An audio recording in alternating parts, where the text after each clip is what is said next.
untuk Bang Titung nih, yang biasanya beliau langsung yang mengantarkan di sini. Saya dapat tugas nih untuk mengantarkan tafsir hari ini. Salawat beserta salam juga tak lupa kita turunkan pada junjungan kita Nabi Muhammad SAW yang kita nantikan setiap harinya di Yaumul Akhir nanti. Ya, alhamdulillah jamaah sekalian telah berkumpul sekitar 109 jamaah dan terus bertambah pada kesempatan hari ini. Kajian kita mengangkat tema dengan judul metode memperbaiki kualitas diri. Baik, sepertinya langsung saja ya Bang Pitung kita persilahkan Ustaz Tina sendiri. Silakan Ustaz. Yap.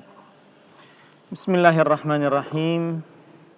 Innal hamdalillah nahmaduhu wa nasta'inuhu wa nastaghfiruh wa na'udzu billahi min shururi anfusina wa sayyiati a'malina. Man yahdihillahu fala mudhillalah wa man yudlil fala hadiyalah. Wa ashhadu an la ilaha illallah wahdahu la syarikalah wa ashhadu anna Muhammadan 'abduhu wa rasuluh. Ya ayyuhalladzina amanu taqullaha haqqa tuqatih wa la tamutunna illa wa antum muslimun. Ya ayyuhan nasu taqu rabbakumul ladzi khalaqakum min nafsin wahidah wa khalaqa minha zawjaha wa batha minhuma rijalan katsiran wa nisaa'a wattaqullaha alladzi tasaaluna bihi wal arham innallaha kana 'alaikum raqiba. Ya ayyuhalladzina amanu taqullaha wa qulu qawlan sadida yuslih lakum a'malakum wa yaghfir lakum dhunubakum wa man yuti'illaha wa rasulahu faqad faza fawzan 'azima. Amma ba'd.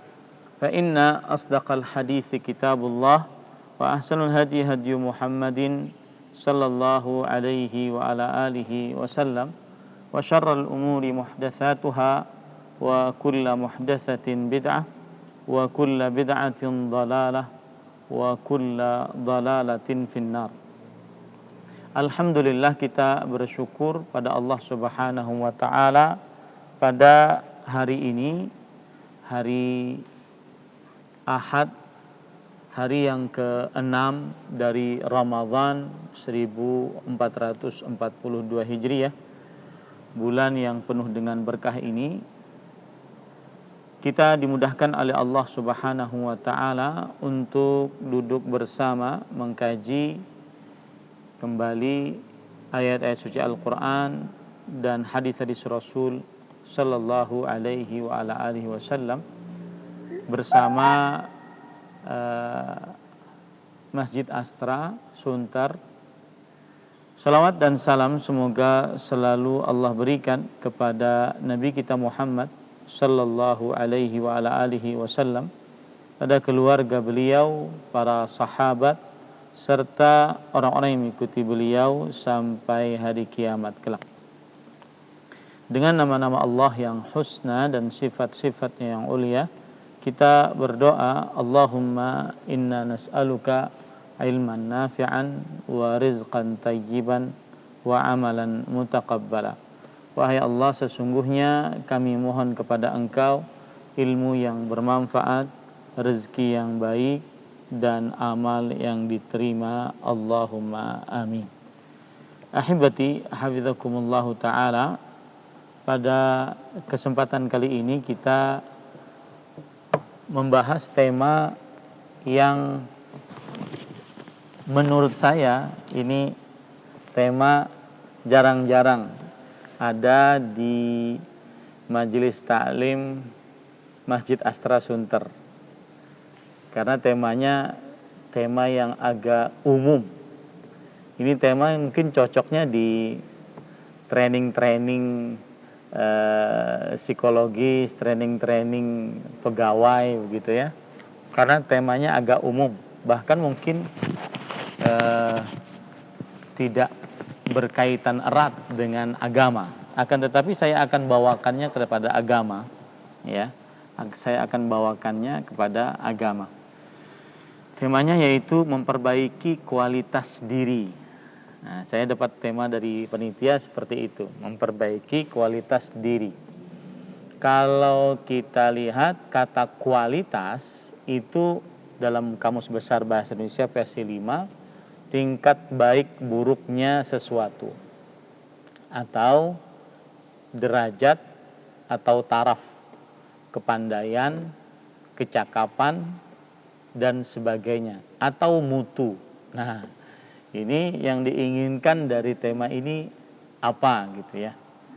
Apa? Jadi saya agak aneh juga dengan Masjid Astra Sunter, sudah lama ngadakan kajian, temanya kayak tema umum gitu. Kalau versi yang kedua nanti pada tanggal 25 kalau tidak salah, itu condong ke agama, versi virus kesombongan. Nah, itu condong ke agama. Ini mungkin kritikan dari saya untuk panitia ya, karena kajian agama itu harus erat dengan nilai-nilai dan nama-nama agama. Ya, kalau kita perhatikan, kalau seseorang membicarakan tentang agama, dia tidak lebih dari 4 faktor. Yang pertama akidah, yaitu keyakinan dia dan hubungan dia dengan Allah Subhanahu wa taala. Akidah. Kemudian yang kedua ibadah. Ibadah yaitu perbuatan-perbuatan, entah itu praktis atau non praktis, sebagai bentuk pengabdian dia sebagai hamba Allah Subhanahu wa taala kepada Allah Subhanahu wa taala. Yang ketiga muamalah, yaitu hubungan interaksi sosial baik sesama manusia, antara anak dengan orang tua, suami dengan istri, tetangga dengan tetangga, rakyat dengan pemerintah, atau yang semisalnya. Ya, hubungan pernikahan, jual beli, ataupun akad-akad lainnya, itu langsung masuk ke dalam muamalah. Yang ketiga yaitu akhlak dan adab. Akhlak dan adab. Nah, Bapak Ibu, saudara-saudari yang dimuliakan oleh Allah Subhanahu wa taala, akhlak artinya sifat-sifat yang baik. Itu dibicarakan dalam agama Islam. Adab artinya kelakuan-kelakuan yang baik. Itu juga dibicarakan dalam agama Islam. Nah, kalau kita berbicara tentang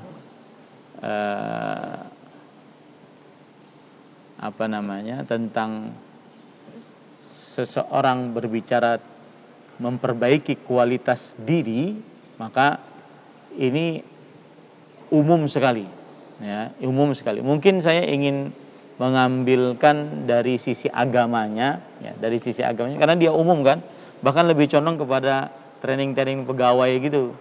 Ya, jadi dia umum, saya lebih condong kepada yaitu permasalahan memperbaiki kualitas diri saat datang sifat lemah, sifat futur dari seorang muslim. Nah, ini yang akan kita bahas insyaallahu taala, ya, yang akan kita bahas insyaallah taala. Taib Bapak Ibu, saudara-saudari yang dimuliakan oleh Allah Subhanahu wa taala, saya akan menjelaskan dulu tentang futur, ya. Karena ini kan temanya memperbaiki kualitas diri. Artinya ada sesuatu yang rusak diperbaiki, atau yang sudah bagus diperbaiki kembali. Dan di dalam agama Islam disebutkan itu, bahwa seorang muslim itu memang terkadang dia semangat, nanti ada masanya turun. Ya, semangat, kemudian ada masanya turun, lemah, lemas, tidak semangat, semangat dalam beribadah, kemudian ada masanya lemah, lemas, tidak semangat. Itulah yang disebut dengan futur. Dan saya akan membahas tema memperbaiki kualitas diri dari sisi ini, ya. Jadi mohon maaf kalau seandainya tidak sesuai dengan yang diharapkan. Tetapi yang saya pahami bahwa memperbaiki kualitas diri itu maksudnya adalah bagaimana kita tetap semangat bagaimana kita lebih baik daripada sebelumnya dan seterusnya. Nah, Bapak Ibu saudara-saudari yang dimuliakan oleh Allah, futur dalam bahasa Arab sakana ba'da hiddah walana ba'da shiddah. Futur artinya adalah diam setelah bergerak dengan keras dan lemah setelah kuat. Lemah setelah kuat. Itu artinya futur. Nah, kita tidak ingin dalam diri kita ada sifat futur sehingga akhirnya seseorang menjadi lemah. Ya, seseorang menjadi lemah. Sebelum saya menyebutkan tentang lebih dalam lagi tentang futur yang bahasa tema kita memperbaiki kualitas diri ini, saya akan menyebutkan beberapa hal yang menjadi dasar keyakinan seorang muslim. Beberapa hal yang harus menjadi dasar keyakinan seorang muslim. Yang pertama, bahwa setiap manusia pasti merasakan kesalahan. Atau maksud saya, setiap manusia pasti melakukan kesalahan. Dan setiap manusia pasti berdosa. Dan ini tidak bisa tidak. Mau dia di dalam Ramadan, di luar Ramadan, pasti dia melakukan kekeliruan, kesalahan, dosa, dan maksiat. Ya. Ini sebagaimana yang disebutkan oleh Rasulullah sallallahu alaihi wasallam dalam hadis yang diriwayatkan oleh Imam Tirmidzi dan Imam Ibnu Majah, Imam Ad-Darimi dengan sanad yang hasan dan disahihkan oleh Imam Hakim rahimahullahu taala, bahwa Rasulullah sallallahu alaihi wasallam bersabda, kullu ibni adama khata' wa khairul khata'ina at-tawwabun. Yang artinya setiap anak keturunan Adam adalah seorang yang selalu melakukan kesalahan. Lihat di situ bahasanya khata', bukan hanya sekedar mukhti', sekali melakukan kesalahan, tidak, tetapi khata', selalu melakukan kesalahan. Dan sebaik-baik orang yang selalu melakukan kesalahan adalah orang yang selalu bertobat. Orang yang selalu bertobat. Maka di dalam memperbaiki kualitas diri, bukan permasalahan seseorang tidak pernah tersungkur dalam maksiat. Bukan permasalahan seseorang pernah melakukan kekeliruan dalam hidupnya. Bukan. Karena setiap manusia memang mempunyai potensi itu. Dia diganggu oleh syaitan, bahkan syaitannya mengalir di dalam aliran darahnya, dia mempunyai sifat-sifat buruk, dia ada hawa nafsu, dia ada kawan-kawan buruk, dia ada lingkungan yang buruk, yang membuat dia akhirnya melakukan dosa dan maksiat. Jadi permasalahannya bukan pada Anda tidak pernah melakukan dosa lagi, enggak. Anda tidak pernah melakukan kekeliruan lagi, tidak. Semua manusia melakukan kekeliruan itu. Semua manusia melakukan kekeliruan itu. Ya. Nah, bahkan Allah Subhanahu wa taala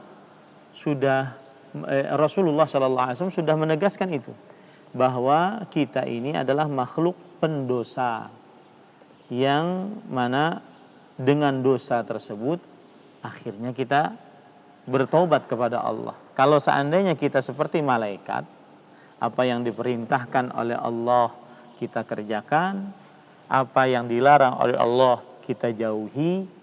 La ya'sunallaha ma amarahum wa yaf'aluna ma yu'marun. Para malaikat itu tidak pernah bermaksiat atas apa yang diperintahkan kepada mereka dan mengerjakan apa yang diperintahkan terhadap mereka. Kalau seandainya kita seperti itu, kita nih manusia seperti itu, maka Allah Subhanahu wa taala akan mewafatkan kita dengan segera. Ya, Allah Subhanahu wa taala akan mewafatkan kita dengan segera. Ini sudah ditegaskan Rasulullah sallallahu alaihi wasallam dalam hadis riwayat Muslim. Walladzi nafsi biyadihi law lam tudhnibu la dhahaballahu bikum wa la jaa biqaumin yudhnibun fayastaghfirunallah fayaghfiru lahum. Demi jiwaku yang berada di tangannya, kalau seandainya kalian tidak melakukan dosa, maka pasti Allah akan menghabiskan kalian, yaitu mewafatkan kalian. Dan Allah akan ganti dengan orang-orang yang berdosa agar kalian bertaubat kepada Allah. Maka kemudian Allah Subhanahu wa taala memberikan ampunan terhadap mereka. Nah, ini adalah asas yang pertama yang harus kita pahami baik-baik. Keyakinan dasar pertama yang harus kita yakini baik-baik, bahwa setiap dari kita adalah manusia yang senantiasa selalu melakukan dosa, pasti melakukan dosa. Jadi permasalahannya bukan Anda pernah berzina, permasalahannya bukan Anda pernah main musik menjadi anak band, permasalahannya bukan Anda pernah minum khamar, permasalahannya bukan Anda pernah korupsi, pernah melakukan kebid'ahan, bahkan kesyirikan. Tidak. Permasalahannya setelah itu Anda bertaubat enggak? Itu yang jadi masalah. Permasalahannya bukan Anda sudah pernah berdosa, karena semua manusia berdosa. Ya, ada yang ketahuan, ada yang tidak ketahuan, itu saja. Tetapi permasalahannya setelahnya itu bertaubat atau enggak, itu yang jadi masalah. Ya. Kemudian keyakinan dasar yang kedua yang harus kita yakini baik-baik, bahwasanya hati ini dia sangat cepat berubah, berbolak-balik. Makanya kan para ulama sering sekali membicarakan tentang niat. Karena niat itu erat kaitannya dengan hati, sedangkan hati itu berbolak-balik gitu. Nah, itu harus kita pahami baik-baik. Kadang kita beramal awalnya ikhlas. Nah, ini termasuk daripada memperbaiki kualitas diri ya. Beramal awalnya ikhlas. Tapi ketika melihat ada pujian, sanjungan, hadiah, akhirnya ikhlasnya menurun, kemudian berubah menjadi riya. Bahkan lebih parah lagi, ujub. Ya, yaitu membanggakan apa yang sudah diamalkan. Lupa bahwa itu adalah petunjuk dari Allah Subhanahu wa taala. Jadi keyakinan dasar yang kedua yang harus kita pahami, bahwa hati kita ini lemah, berbolak-balik. Ya. Hal ini sebagaimana yang disebutkan oleh Rasulullah sallallahu alaihi wasallam dalam hadis riwayat Imam Ahmad, dan hadisnya sahih, bahwa Rasulullah sallallahu alaihi wasallam bersabda, "Innama summiyal qalbu min taqallubihi." Sesungguhnya qalbu, sepotong daging yang dengan kuasa Allah sangat erat kaitannya dengan ketundukan dan kepatuhan kepada Allah Subhanahu wa taala. Sepotong daging yang ada di dalam dada kita sebelah kiri. Makanya para ulama khilaf mengatakan qalbu itu, ada yang mengatakan jantung, ada yang mengatakan liver, ada yang mengatakan otak, ada yang mengatakan macam-macam. Karena dia erat hubungannya dengan Allah, qalbu itu, perasaan. Erat hubungannya dengan perasaan. Sesungguhnya dinamakan qalbu karena saking taqallubnya. Qalbu taqallub. Qalbu taqallub. Taqallub itu artinya berbolak-balik. Innama mathalul qalbi kamathali rishatin mu'allaqatin fi asli syajarah yuqallibuha ar-rihu dhahran li batnin. Sesungguhnya qalbu dinamakan qalbu, atau sesungguhnya perumpamaan qalbu adalah seperti sebuah bulu sayap ayam atau bulu burung yang dia nempel pada sebuah pohon, kemudian diterpa oleh angin. kadang berbolak-balik. Begitulah tuh hati itu begitu, ya, hati begitu. Siapapun manusianya, ya, semua yang mempunyai hati akan seperti itu. Dia berbolak-balik. Nah, ini keyakinan yang harus kita pahami baik-baik. Kemudian juga hadis riwayat Imam Ibnu Abi Asim dalam kitabnya Kitabus Sunnah dan sanadnya sahih bahwa Rasulullah sallallahu alaihi wasallam bersabda, la qalbu ibnu adama asra'u taqalluban minal qidri idza istajma'at ghalyana. Sungguh hati anak Adam asra, lebih cepat berbolak-baliknya dibandingkan panci atau ceret yang ada di dalamnya air dan sudah mendidih. Ini kalau sudah mendidih kan dia berbolak-balik tuh. Nah, hati anak Adam lebih cepat berbolak-baliknya. Makanya kan ada orang yang kadang dia saleh, kemudian kena teman yang buruk berubah hatinya. Ada orang yang dulunya sangat buruk, kena teman yang baik berubah hatinya. Berubah akhirnya bertaubat kepada Allah Subhanahu wa taala. Dia cepat sekali berubah memang hati itu. Kemudian para ikhwan yang dirahmati oleh Allah Subhanahu wa taala, ini disebabkan kenapa? Karena yang memiliki hati yaitu Allah Subhanahu wa taala, Allah Subhanahu wa taala membolak-balikan hati sekehendak Allah Subhanahu wa taala. Inna quluba bani Adam kullaha baina isba'aini min asabi'ir rahman kaqalbin wahid yusarrifuhu haitsu yasha. Thumma qala Rasulullah sallallahu alaihi wasallam, Allahumma musarrifal qulub, sarrif qulubana ala ta'atik. Sesungguhnya hati anak-anak keturunan Adam seluruhnya di antara dua jari jemari dari jari jemarinya Allah Subhanahu wa taala, seperti satu hati. Allah membolak-balikannya sekehendaknya. Kemudian Rasul sallallahu alaihi wasallam bersabda, ya Allah yang membolak-balikan hati, palingkan hati-hati kami untuk selalu taat kepadamu. Hadis riwayat Muslim.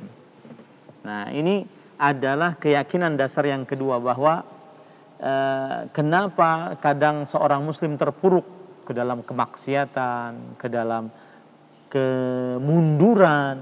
Kemunduran itu contoh misalkan yang asalnya dia di saf pertama, kemudian menjadi saf yang kedua di dalam sholat, kemudian menjadi saf yang ketiga pada pekan selanjutnya, kemudian masbuk paling terakhir. Masbuk paling terakhir itu kapan? Yaitu ketika imam mau salam baru dia datang. Nah, itu harus diperbaiki kualitas dirinya, ya. Yang puasa tahun yang lalu bisa 6 hari, sekarang hari ke-6, 6 hari sudah hatam. Ini sekarang 6 hari sudah hatam berarti perharinya 5 juz ya. Ini sekarang kadang-kadang 5 juz belum selesai. Nah, ini kan kemunduran, harus diperbaiki kualitas dirinya. Nah, salah satu yang harus dipahami bahwa hati berbolak-balik.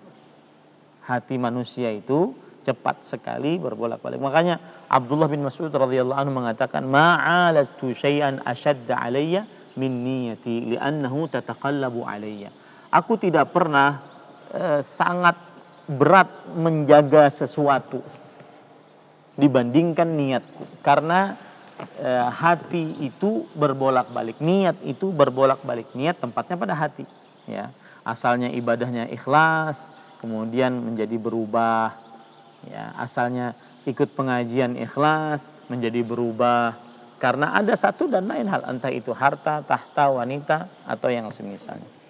Kemudian ajaran dasar yang ketiga yang harus kita pahami, bahwasanya yang namanya iman itu bertambah dengan ketaatan dan berkurang dengan kemaksiatan. Itu pasti sudah, ya, tidak bisa ditolak, tidak bisa tidak. Yang namanya iman bertambah dengan ketaatan, sedangkan berkurang dengan kemaksiatan. Hal ini sebagaimana disebutkan oleh Allah Subhanahu wa taala dalam surat Al-Anfal, innamal mu'minuna alladzina idza wajilat qulubuhum wa idza tuliyat 'alaihim ayatuhu zadatuhum imanan wa 'ala rabbihim yatawakkalun. Surat Al-Anfal ayat 2. Sesungguhnya orang-orang yang beriman itu adalah mereka yang apabila disebut nama Allah gemetarlah hati mereka, dan apabila dibacakan kepada mereka ayat-ayat Allah bertambahlah iman mereka. Lihat di situ ada kata bertambah, yang menunjukkan bahwa iman itu bertambah dengan membaca Al-Quran. Ya, iman itu bertambah dengan membaca Al-Quran dan berkurang apabila tidak membaca Al-Quran, terutama bulan Ramadan. Ya, Ramadan ini saya pesan sangat. Ya, mudah-mudahan bisa diamalkan pesannya ini. Ya, Ramadan itu ya guys ya itu bulan membaca Al-Quran. Ya, jadi perbanyak baca Quran. Aduh Ustadz, saya belum bisa baca Quran. Nah, ini mohon maaf nih. Ya, saya belum bisa baca Quran. Maka yang belum bisa baca Quran, Ramadan ini start. Panggil guru privat, suruh dia swab antigen.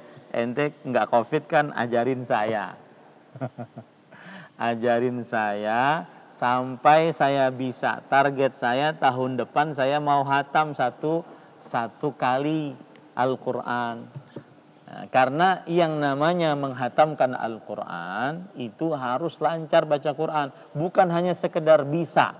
Sedangkan di dalam bulan Ramadan kita disyariatkan memperbanyak hataman Al-Quran. Salah satu buktinya Rasulullah SAW.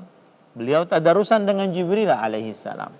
Kemudian beliau juga diikuti oleh para sahabat, diikuti oleh para tabi'in, para imam. Imam Asy-Syafi'i, beliau yakhtimul Qur'ana fi Ramadan 60 khatmah.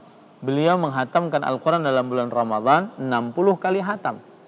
Berarti siang 12 jam itu 30 juz, malam 12 jam 30 juz. Saya ingin minta dihitung nih. Kita hitung deh sama-sama. Ya. Kalau orang baca Al-Quran 1 juznya 20 menit. Ini sekali lagi bagi yang sangat lancar. Kalau yang biasa, yang lancar itu 30 menit 1 juz selesai. Makanya saya katakan 6 hari hatam, karena 1 harinya 5 juz. 1 juznya setengah jam. Kalau 5 juz berarti kan cuma 2 jam setengah. Sedangkan kita diberi waktu oleh Allah Subhanahu wa taala sehari semalam 24 jam. Masih ada 21 jam setengah, masih bisa ngantor di Astra, ya, masih bisa kerja, masih bisa dagang Ramadan, apalagi nih online lagi rame-ramenya nih, ya. Ya, masih bisa seseorang semangat untuk bisa menggapai dunianya di dalam bulan Ramadan, tetapi tetap hatam 6 hari hatam Quran. Catatannya lancar, seperti kalau bisa seperti imam-imam di Masjid Nabawi dan Masjidil Haram Mekah. Makanya tekad tahun ini kalau seandainya saya masih terbata-bata, tahun depan tidak boleh, saya harus lancar. Ya, tidak boleh. Kadang-kadang sebagian orang bisa berbahasa Inggris, membaca Inggris dengan begitu fasih, sedangkan membaca bahasa Jepang, bahasa Cina begitu fasih, sedangkan buku pedomannya tidak lancar. Ini kan terbalik, ya. Ini terbalik. Nah, makanya Bapak Ibu saudara-saudari yang dimuliakan oleh Allah, salah satu kiat yang paling utama yang harus kita pahami dan keyakinan dasar kita bahwa iman itu bertambah dengan ketaatan dan berkurang dengan kemaksiatan. Dan saya pesan sekali lagi, yang belum lancar atau yang tidak bisa baca Quran Ramadan ini segera panggil ustadz privat. Ya, nggak usah ustadz yang masyhur, ustadz yang di samping rumah kita, ajari ustadz saya Quran, baca Quran sampai saya lancar. Karena saya punya pengalaman akan hal ini. Ada seorang dulu waktu saya masih kerja di Islamic Cultural Center Damam sebagai pendakwah, ada seorang chef ahli masak bintang 5 orang Indonesia. Dia datang ke kantor saya, Ustadz, saya ini umur saya sekarang 29 tahun, tapi saya tidak bisa baca Quran. Saya jujur, saya tidak bisa baca Quran. Tapi antum maunya apa?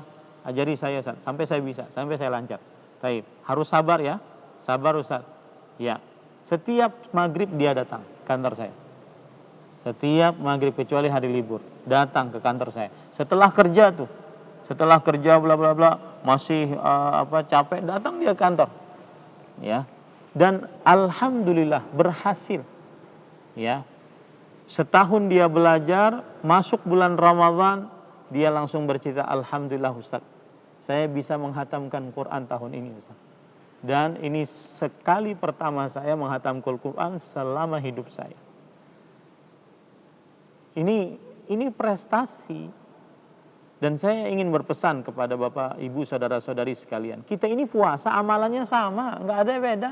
Seluruh dunia puasa amalannya sama. Cuma nahan makan, minum, bersetubuh dan seluruh yang batalkan puasa dari mulai terbit fajar kedua sampai terbenam matahari. Amalannya sama, nggak ada bedanya. Bedanya cuma satu.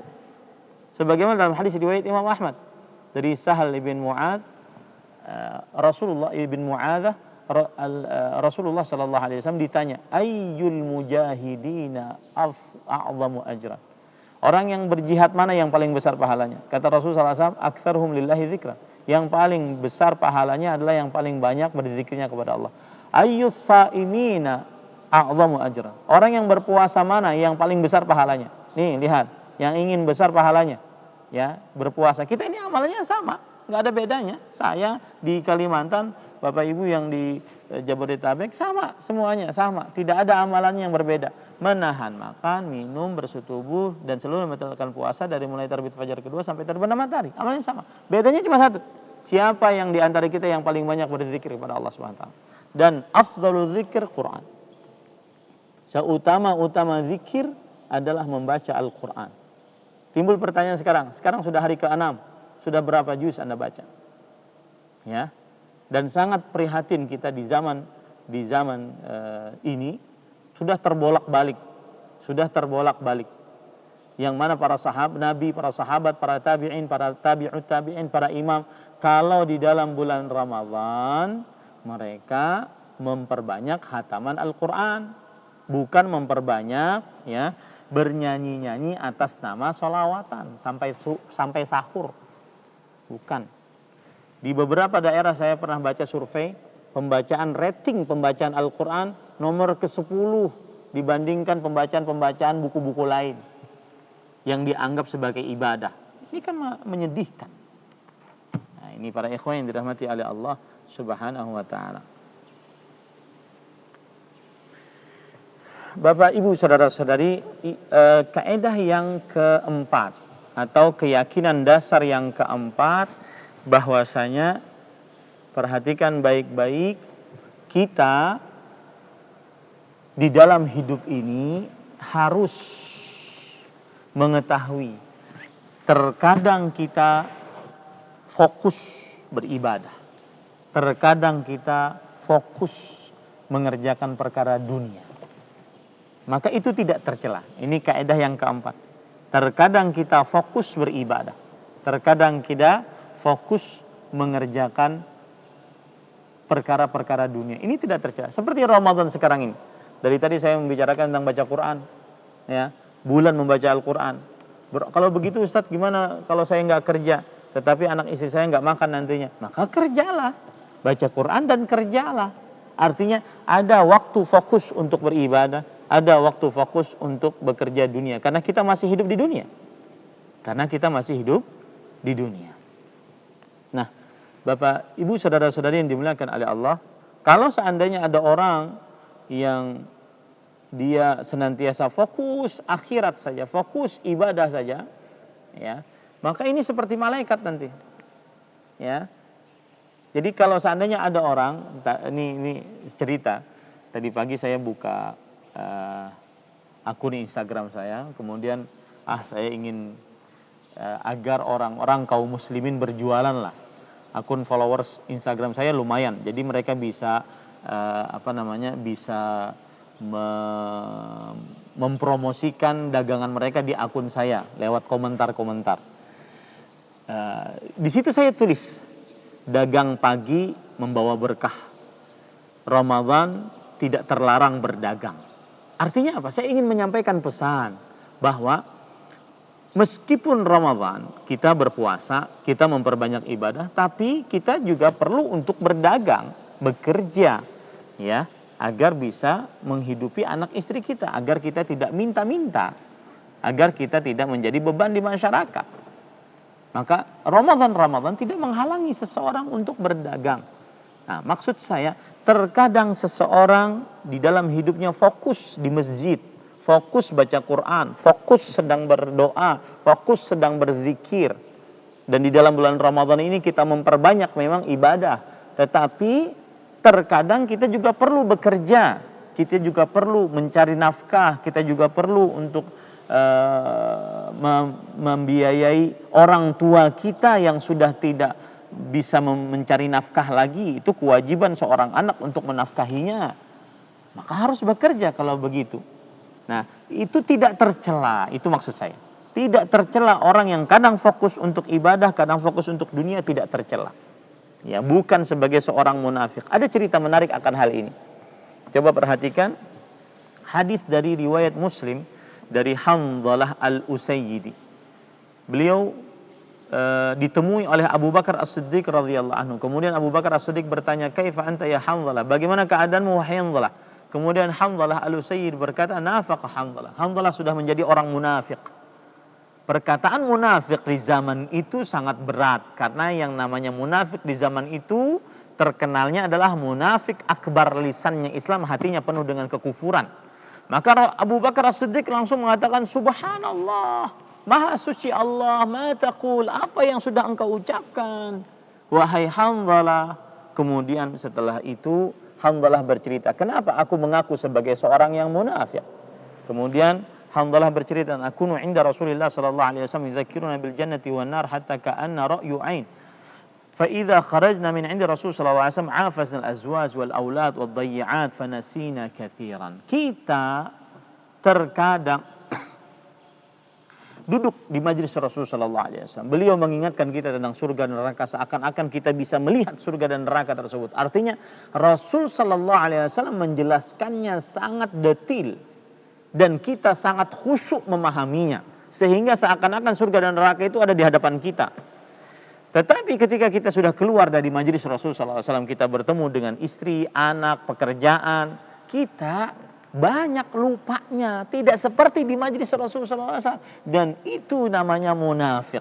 Sama nih, kalau sudah bertemu dengan kawan-kawan, ya, kemudian ngumpul-ngumpul, kita semangat tuh membicarakan ilmu, membicarakan amal, ya, ibadah, akhirat. Tapi kalau sudah sendirian, kadang eksplor terlalu banyak hal-hal yang diharamkan, kemudian kadang masih nonton film, dengar musik, padahal sudah jadi panitia kajian. Nah, ini hati-hati, ya.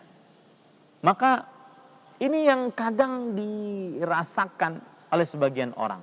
Tetapi Hanzalah tentunya tidak sampai kepada maksiat. Beliau hanya mengatakan bahwasanya kalau kita bertemu dengan anak, istri, pekerjaan, kita terkadang tidak seperti fokus kita di hadapan Rasul sallallahu alaihi wasallam. Itulah munafiknya. Maka kata Abu Bakar As-Siddiq radhiyallahu anhu, "Fa wallahi inna lanalqa mithla hadza." Demi Allah, aku pun merasakan demikian. Sekali Abu Bakar As-Siddiq merasakan dirinya kalau bukan di majelis ilmu jadi hampa. Terlalu banyak perkara dunia. Maka berita itu mereka berdua, Abu Bakar As-Siddiq, Hanzalah Al-Usayyidi, bawa ke hadapan Rasul sallallahu alaihi wasallam.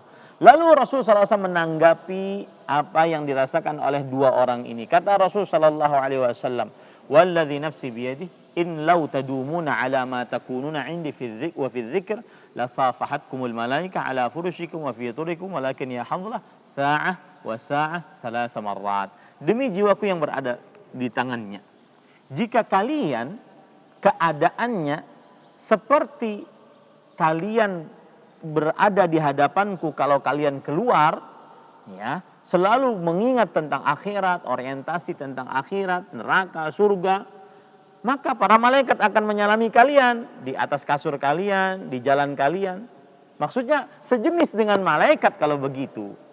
Akan tetapi wahai Hanzalah, terkadang kita fokus ibadah, fokus untuk akhirat, terkadang kita fokus untuk bekerja dunia. demi menghasilkan, demi bisa menafkahi anak istri. Nah, ini adalah poin yang keempat, yaitu bahwa manusia kadang fokus untuk akhirat, kadang fokus untuk bekerja dunia. Ini tidak tercela. Yang tercela adalah apabila dia dunianya itu, fokus dunianya itu bermaksiat kepada Allah Subhanahu wa taala. Baik. Itu adalah muqaddimah. Mudah-mudahan waktu saya cukup ya. Itu adalah muqaddimah bahwa 4 poin tadi menjadi keyakinan dasar kita. Yang pertama, manusia pasti selalu melakukan kesalahan. Yang kedua, hati manusia ini berbolak-balik. Yang ketiga, iman bertambah dengan ketaatan, berkurang dengan kemaksiatan. Yang keempat, bahwa terkadang fokus untuk ibadah ya tidak menafikan kita juga fokus untuk dunia, dan itu tidak tercela. Yang tercela adalah apabila kita fokus untuk dunia dalam perihal bermaksiat kepada Allah Subhanahu wa taala. Sekarang poin selanjutnya, saya akan menyebutkan potret-potret lemahnya iman. Potret-potret kita sedang turun kualitas diri. Apa sih potret-potretnya? Sehingga kita bisa mengintrospeksikannya kepada diri kita. Ya, apakah kita sedang futur atau tidak? Kualitas diri kita sedang baik-baik saja atau tidak baik-baik saja? Yang pertama, yaitu hati yang keras. Hati yang keras. Dan hati yang keras ini, salah satu potret yang dirasakan adalah kalau mendengar ayat suci Al-Quran dibacakan, masa bodoh. Kalau ada orang menasehati, malah dimarahin yang nasehatin. Ya, persis seperti yang disebutkan oleh Allah dalam Al-Quran. Wa idza qila lahu taqilla akhadhathul izzah bil its fahasbuhu jahannam. Jika dikatakan kepada dia, fulan, takut engkau kepada Allah, itu kan dosa. Bodoh amat. Ini urusan saya. Kalau saya masuk neraka, ya saya juga. Ngapain sibuk sih? Nah, itu tuh. Itu keras hati. Dan ini perkataan seperti ini dosa besar. Ya. Contoh di dalamnya keras hati bagi penuntut ilmu, perhatikan nih. Perhatikan. Ini pengalaman. Bahwa saya pernah mengoreksi seseorang tentang musik misalnya. Saya pernah mengoreksi seseorang tentang musik. Ini katanya tadi pembawa acara Mas Riko anak bun ya. Jadi musik. Saya koreksi. Nah, permasalahan saya menyampaikan koreksian itu mungkin kurang sopan, mungkin dianggap meremehkan. Itu urusan lain. Lihat, apakah koreksiannya benar atau tidak. Kalau koreksiannya benar, apa salahnya untuk diterima? Paham ini? Ya, hati-hati. Sekarang di zaman sekarang ini orang kasih nasihat, malah yang memberi nasihat malah dia yang dimarahin. Ya, mainnya kurang jauh lu. Ini keras hati nih. Ya. Ini keras hati, hati-hati. Yang dikasih nasihat malah susah menerima nasihat, itu namanya keras hati. Disebabkan kenapa? Karena maksiat. Ada hadis riwayat Imam Tirmidzi, Rasulullah SAW bersabda, "Idza aznabal 'abdu nuqitat fi qalbihi nuqtatun sauda." Jika seorang hamba bermaksiat, maka ditorehkan noktah hitam di hatinya. Fa idza naza'a wastaghfara saqula qalbuh. Jika dia melepaskan dosa tersebut, beristighfar atas dosanya, kembali bening hatinya. Fa in zada zidat alaih. Kalau seandainya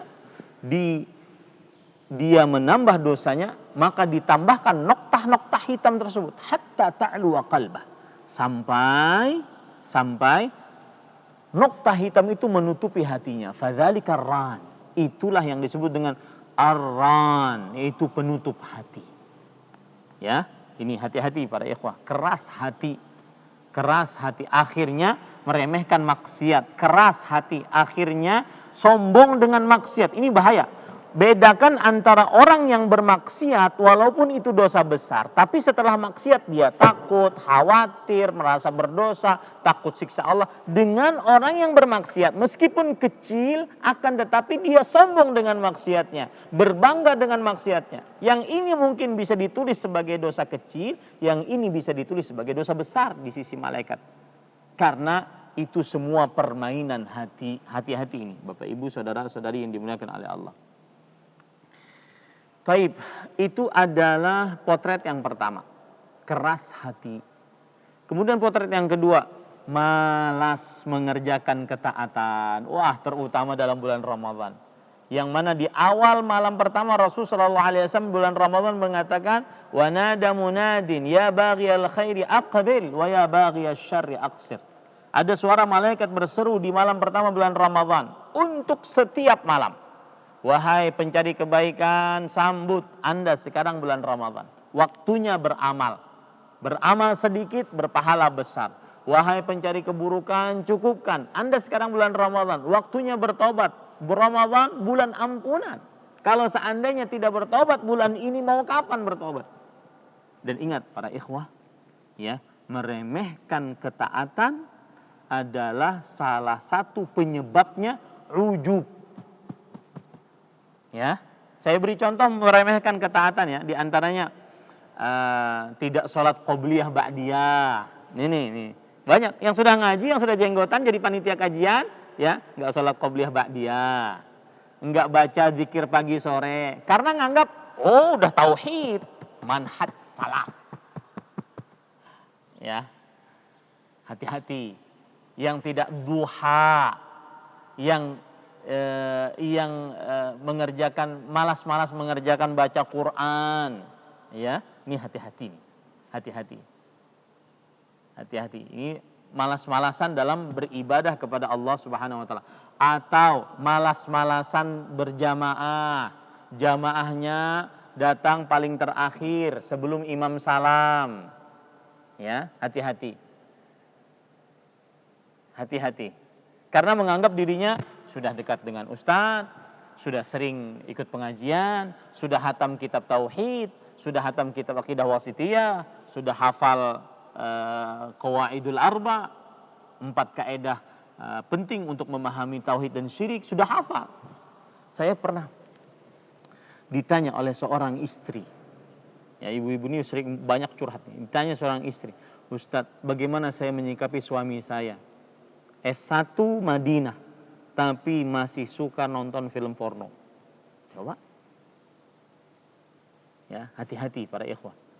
Ini salah satu penyebabnya adalah meremehkan ketaatan-ketaatan. Semestinya orang yang sudah ngaji, lama ngaji, semakin semangat ibadahnya, semakin banyak ibadahnya. Jadi yang namanya manhaj salaf bukan hanya mengoreksi orang, oh ini syirikan, kita harus berantas, ini bid'ah, kita harus perangi. Bukan hanya itu, tetapi yang namanya manhaj salaf juga adalah seseorang lebih semangat beribadah dibandingkan orang yang belum ngaji.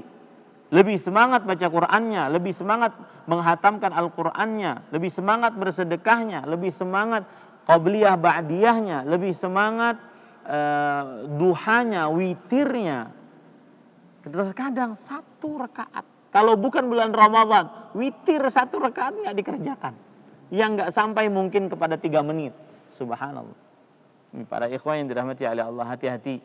Ya, jangan sampai seperti orang munafik. Allah berfirman dalam Al-Quran, وَلَا يَأْتُونَ الصَّلَاةَ إِلَّا وَهُمْ كُسَالَى.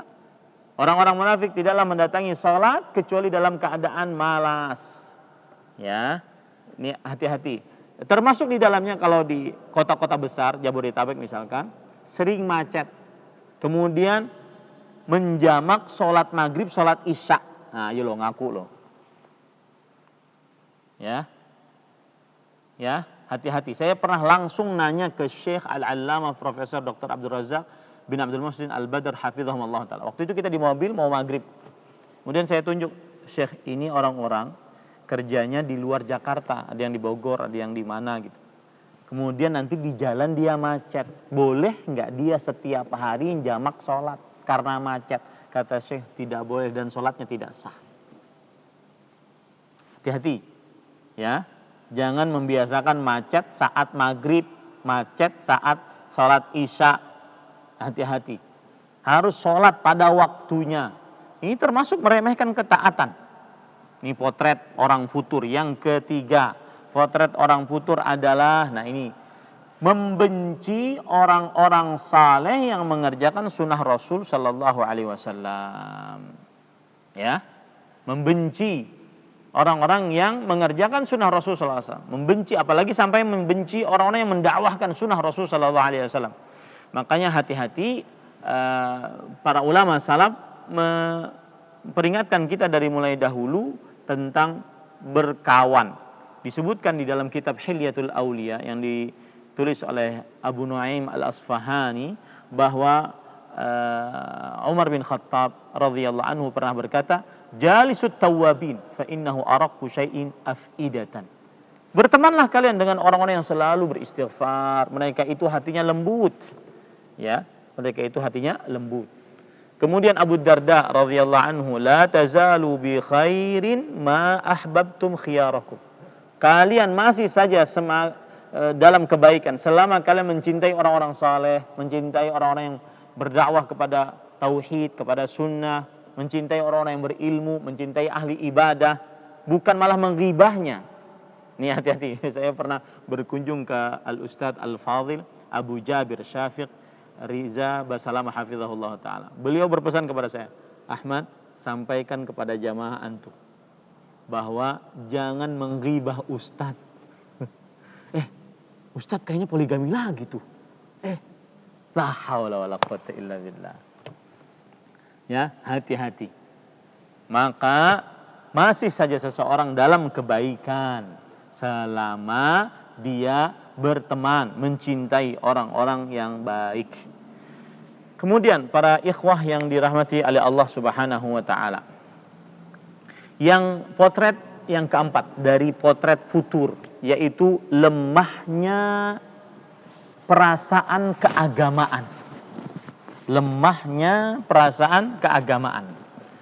Salah satu di antaranya adalah misalkan syahwat, godaan syahwat. Ya. Saya masih ingat dulu ketika ada fenomena jilbab.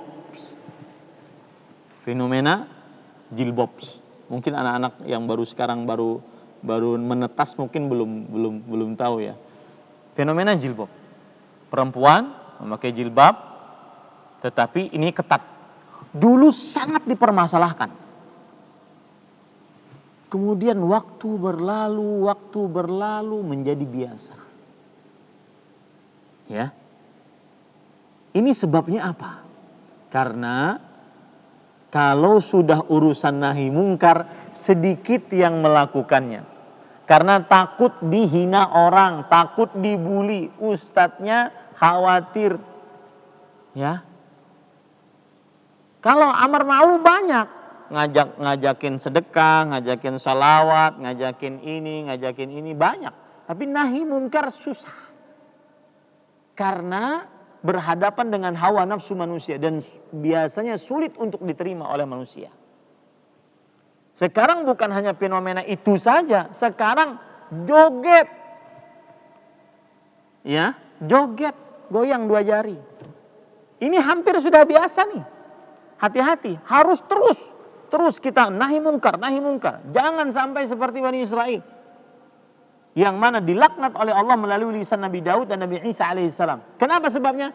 Kanu la yatanahawna 'an munkarin fa'aluh. Mereka tidak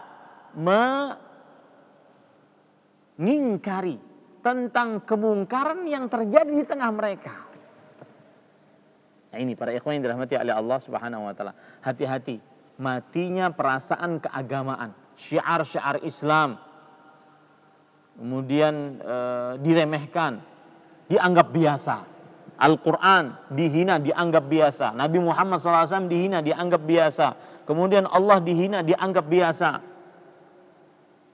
Ini hati-hati. Syariat-syariat Islam dihina, dianggap biasa. Maka jangan sampai seperti itu. Kemudian termasuk daripada, nah ini penting terutama terutama ketika pandemi COVID-19. yaitu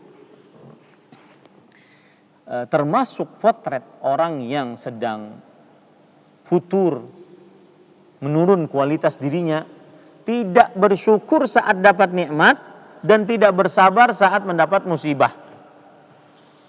Tidak bersyukur saat dapat nikmat dan tidak bersabar saat mendapat musibah. Kalau sudah dapat musibah, seakan-akan Allah itu tidak pernah baik sama dia. Dia malah berdoa keburukan. Ya Allah, saya kena COVID, matikan aja deh, udah capek saya. Ya, nggak boleh ini. Dan ini disebutkan oleh Allah dalam Al-Quran. Wa yad'ul insanu bisyarri du'aahu bil khair wa kanal insanu ajula. Dan terkadang manusia itu, ya, terkadang manusia itu berdoa meminta keburukan kepada Allah Subhanahu wa taala sebagaimana dia minta kebaikan, dan manusia adalah makhluk yang senantiasa tergesa-gesa. Surat Al-Isra ayat 11. Ya, kalau sudah dapat musibah sedikit, langsung putus asa. Seakan-akan Allah tidak pernah memberikan nikmat kepada dia. Walain adzaqnahu na'ma'a ba'da dharra massathu la yaqulan walain adzaqnahu na'ma'a ba'da dharra massathu la yaqulana dhahaba as-sayyi'atu anni innahu la farihun fakhur. Kalau sebaliknya, kalau seandainya dia mendapatkan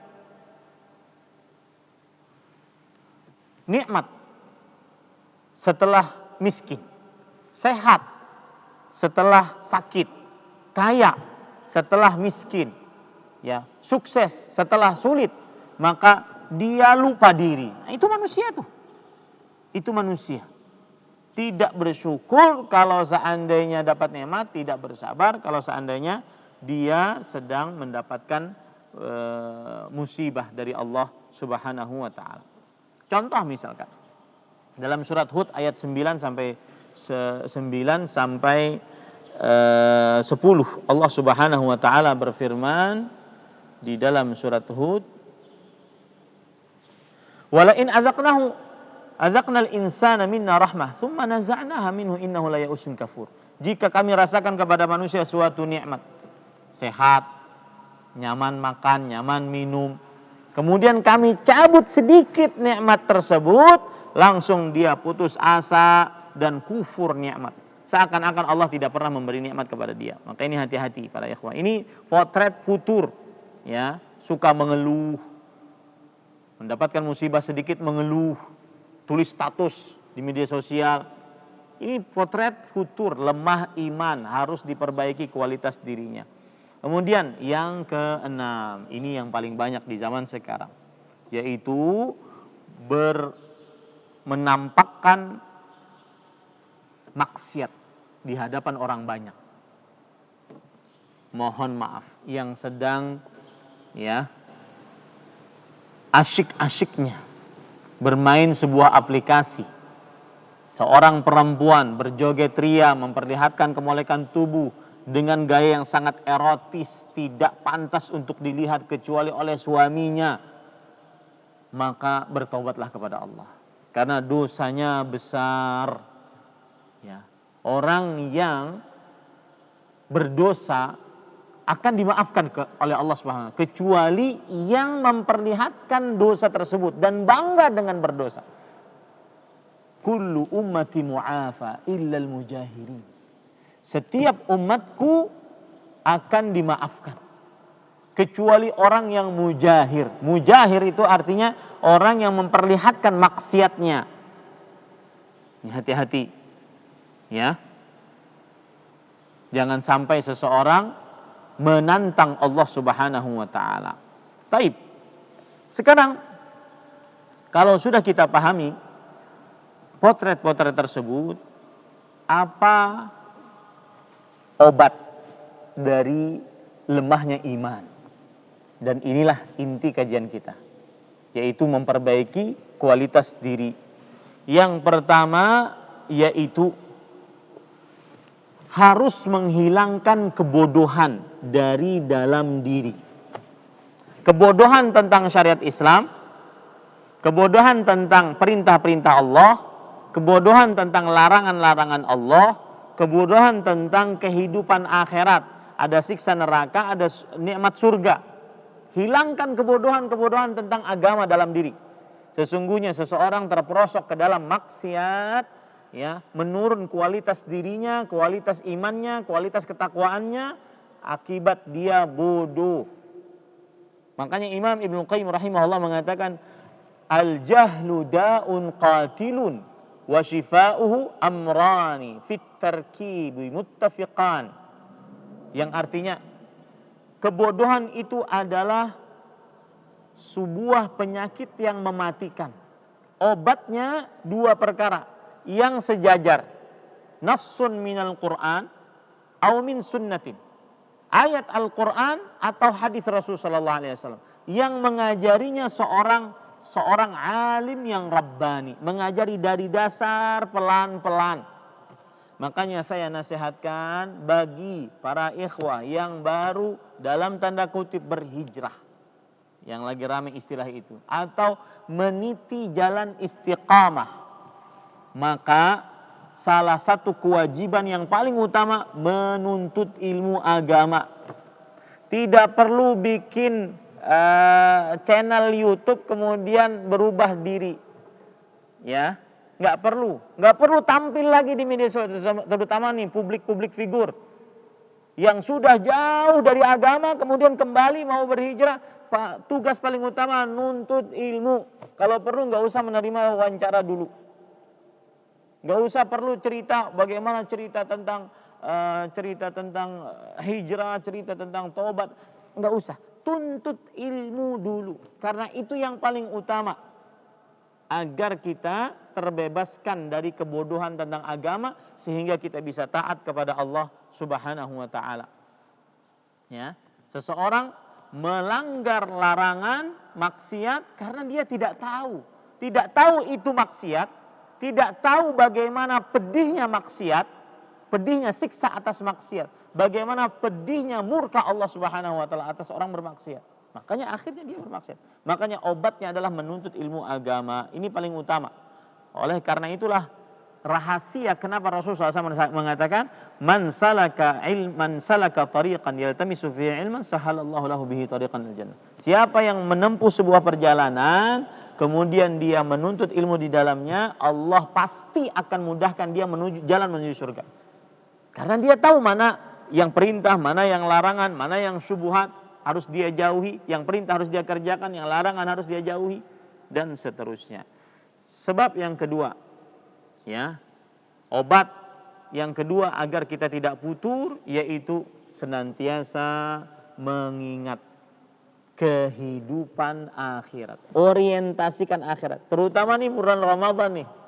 Saya ingin menyinggung tentang orang-orang yang masih sibuk dengan dunianya, jarang baca Quran, jarang bersedekah, jarang memperbanyak zikir doa, masih sibuk dengan dunianya. Ramadan, Allah berikan waktu. Ini saya masih ingat pesan dari Syekh Abu Fathi Ustadz Yazid bin Abdul Qadir Jawas hafizahullah taala. Sering itu mengingat terus, terngiang-ngiang kalau pas Ramadan pasti saya sampaikan.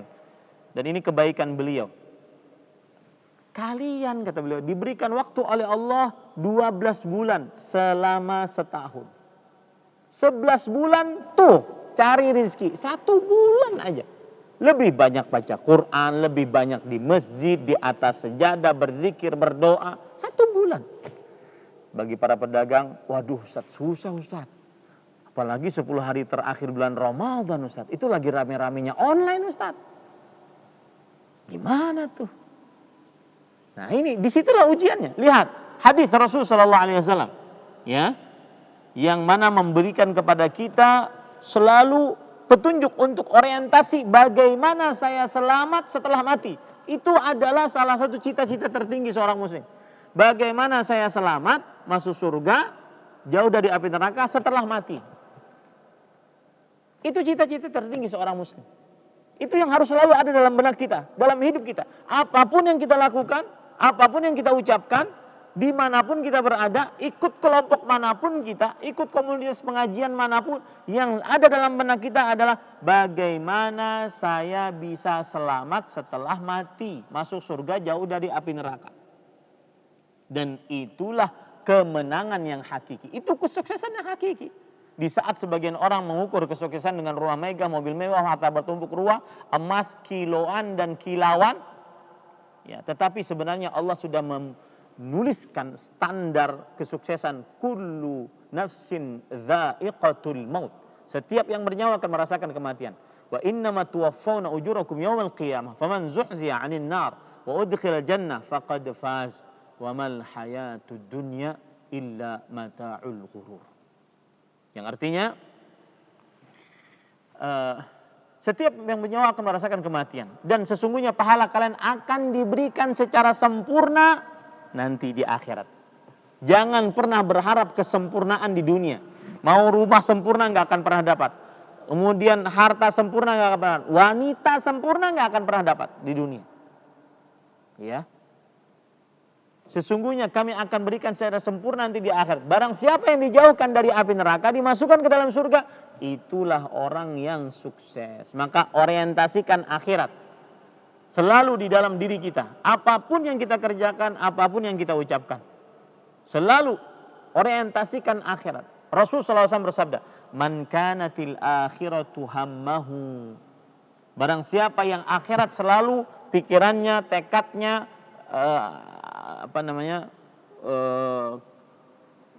cita-citanya, maka Allah Subhanahu wa taala mengatakan, jama'allahu lahu syamlah. Usaha dunianya Allah akan kuatkan. Ya. Kemudian wa atathu dunya wa hiya raghimah. Dan datang kepada dia dunia sedangkan dia tidak perlu. Itu siapa yang orientasinya akhirat.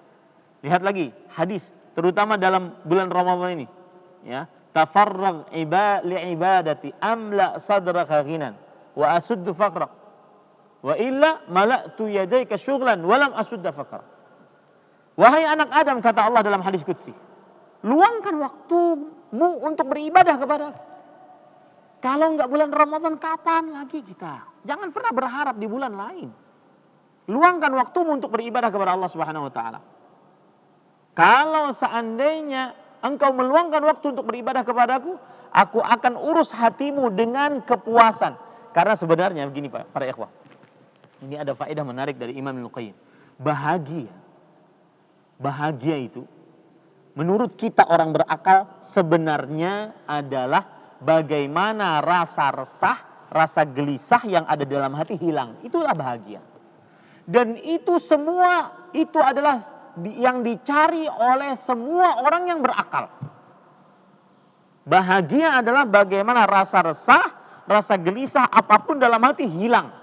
Makanya orang makan agar bisa hilang resah lapar. Orang minum hilang rasa gelisah haus. Orang nonton hilang rasa gelisah.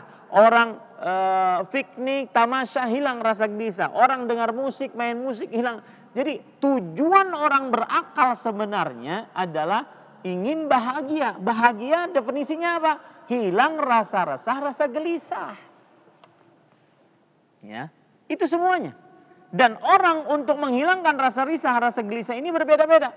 Ada yang makan, ada yang minum, ada yang nonton, ada yang dengar musik, ada yang tamasya, ada yang naik gunung, ada yang ke pantai, ada yang macam-macam.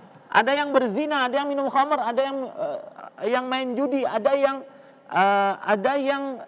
macam-macam, ya. Kemudian Imam Ibnu Qayyim mengatakan, dan tidak ada yang bisa menghilangkan keresahan, kegelisahan kecuali 3. Yang pertama, al-iqbal 'ala Allah, menghadap kepada Allah, berdoa, berzikir, bermunajat. Terutama di zaman sekarang ini, ibadah yang sangat luar biasa di zaman sekarang. Kerjakan walau sekali dalam hidup Anda. Apa itu? Berkhalwat, berduaan dengan Allah Subhanahu wa taala. Berduaan dengan Allah Subhanahu wa taala. Letakkan handphone, segala macam alat komunikasi di luar kamar. Bilang ke keluarga, mohon maaf saya akan di kamar selama 15-10 menit. Bermunajat dengan Allah Subhanahu wa taala. Dan ini dalilnya ada. Dzakarallaha khalian fafadat 'ainah. Dia berzikir, mengingat Allah, mengingat dosa-dosa terhadap Allah, mengingat nikmat-nikmat Allah. Kemudian sampai berlinang air matanya sendirian. Tapi ingat, Setelah itu jangan bikin status indah ya, khalwat sama Allah. Nggak perlu bikin status. La haula wala quwwata illa billah. Ini Bapak Ibu, saudara-saudari yang dimuliakan oleh Allah Subhanahu wa taala. Jadi yang kedua adalah seseorang coba orientasikan akhirat. Kapan kita sedang lemah?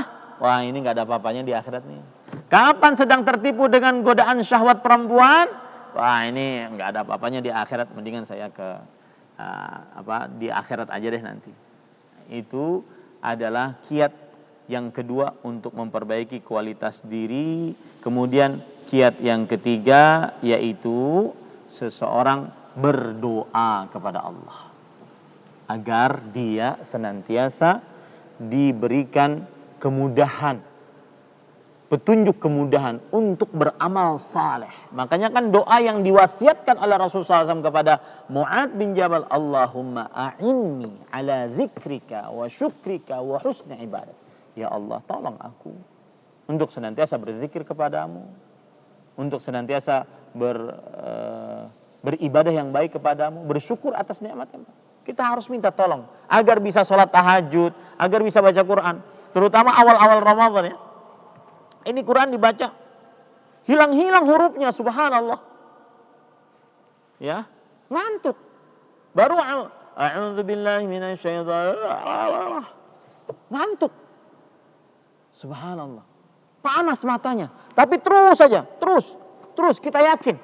Terus panas matanya. Kadang ngantuk. Hilang. Sampai mana tadi? Diulang lagi dari pojok kanan. Ngantuk lagi, ulang lagi pojok kanan. Subhanallah. Harus perlu perjuangan para ikhwan yang dirahmati Allah. Itu semua dimudahkan dengan apa? Doa. Makanya saya sering sekali mendengar doa dari Asy-Syaikh Al-Allamah Profesor Dr. Abdul Razak bin Abdul Muhsin Al-Badr hafizahumullah. Beliau sering berdoa baik di majelis ilmu ataupun saat sendirian. Allahumma rahmataka arju fala takilni ila nafsi tarfata ain. Aslih li sya'ni kullah. Ya Allah, rahmatmu, hanya rahmatmu aku berharap. Jangan sandarkan diriku kepada diriku walau sekejap mata.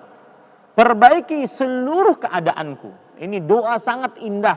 Terutama yang sudah tekad bulan Ramadan, ingin baca Quran, ingin ibadah, ternyata diganggu ini, ganggu itu, ganggu anak, ganggu istri, ganggu dagangan, ganggu.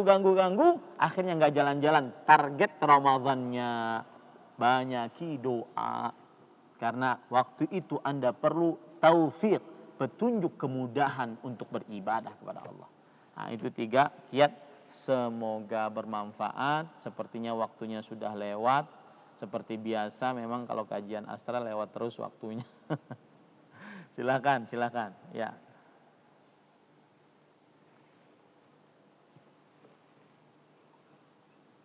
Silakan Bang Riko. Ya Ustadz, ini udah masuk beberapa pertanyaan di kolom chat kita, sudah di-chat oleh Bang Pitung. Ada 3 pertanyaan Ustadz. Yang pertama dari Tri Haryati dari Jakarta. Bismillah, Assalamualaikum Ustadz. Semoga Ustadz dan jamaah Masjid Asra selalu dalam lindungan Allah. Izin bertanya, ketika sedang sibuk dengan urusan pekerjaan, terkadang ibadah jadi seadanya saja. Salahkah kondisi seperti ini? Bagaimana kita agar ibadah tetap maksimal walaupun sibuk dengan urusan dunia? Bisakah balance antara urusan dunia dan ibadah untuk akhirat? Demikian Ustaz, pertanyaan yang pertama dulu.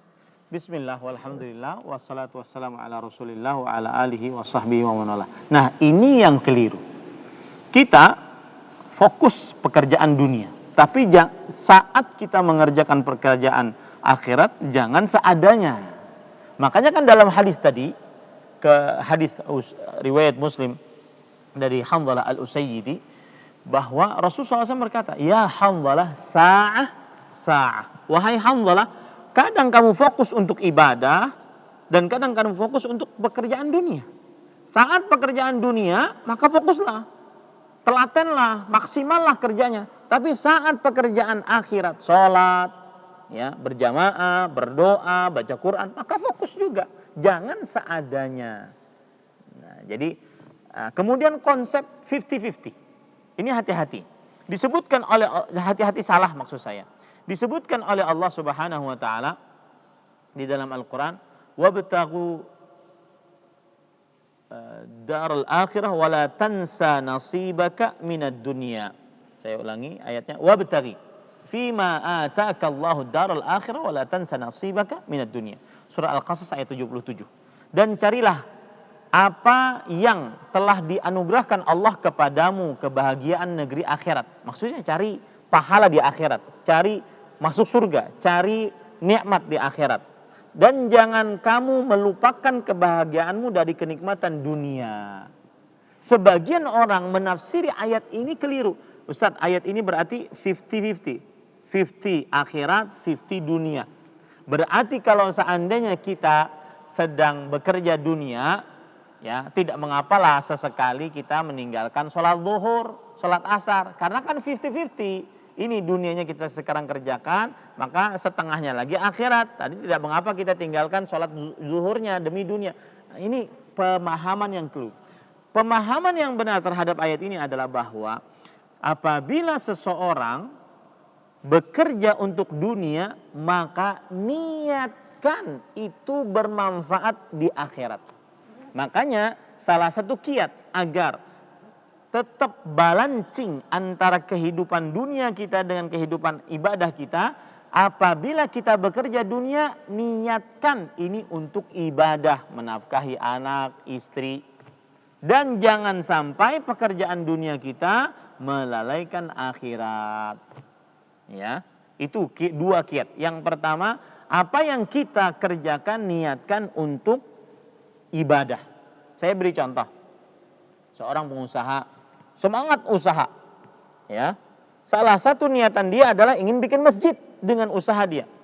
Ingin menafkahi anak, istri, orang tua, adik, kakak, dan rahim-rahimnya yang tidak mampu. Ini niatan baik. Akhirnya dia semangat bekerja untuk ibadah.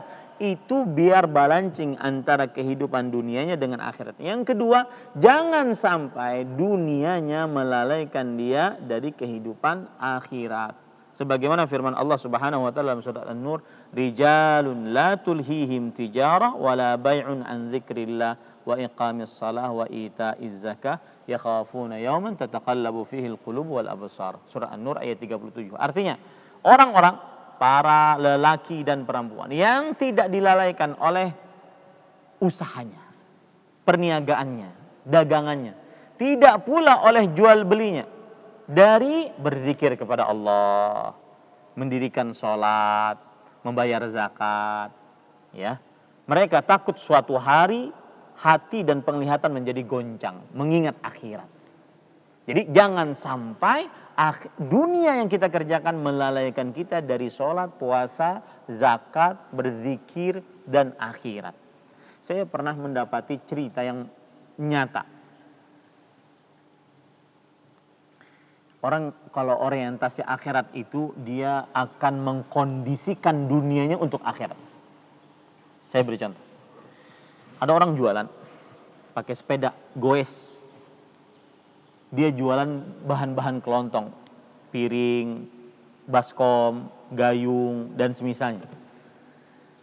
Apabila dia keluar rumah untuk jualan, kalau dia ke kanan, ke arah barat misalkan, dia harus mengingat, oh, nanti saya sholat zuhur di sana di masjid apa ya? Kalau dia pergi ke kiri ke arah timur misalkan, dia ingat nanti saya sholat zuhur di masjid apa ya?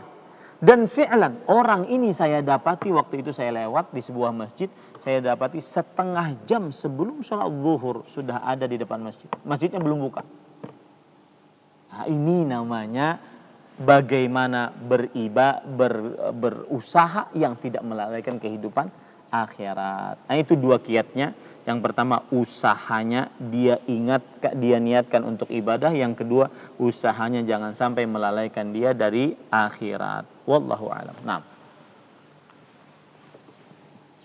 Ya, baik Ustaz, untuk pertanyaan yang selanjutnya dari Rais di Sungai Bambu. Assalamualaikum, izin bertanya. Di rumah saya ada TV namun hanya menyetel film anak-anak semisal Upin Ipin dan lain-lain semata-mata untuk hiburan anak-anak. Apakah itu sesuatu yang tercela? Jika ingin perbaiki diri, apakah saya harus meniadakan TV tersebut? Demikian Ustaz.